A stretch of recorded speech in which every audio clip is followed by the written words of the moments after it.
To add the Bebo URL with icon on desktop and taskbar using Google Chrome, open the website URL in browser address bar. Click the three-dot menu in the top right corner of the Chrome window. Go to Cast, Save and Share. Here you can either install the page as an app or simply select the Create Shortcut button. You will have the option to name the shortcut. A shortcut will be created on your desktop while opening its folder in File Explorer. Close the browser window to view the shortcut on desktop screen. To pin the shortcut to your taskbar, right-click on it. In Windows 10 you'll see the Pin to Taskbar option directly. If you're using Windows 11, select Show More Options first, and then click on Pin to Taskbar.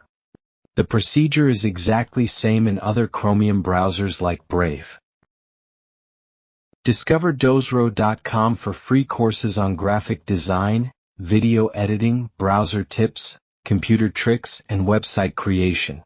You'll also find an impressive range of products, most priced under $20. Don't forget to like the video and subscribe to the Dozro channel. Thank you for watching.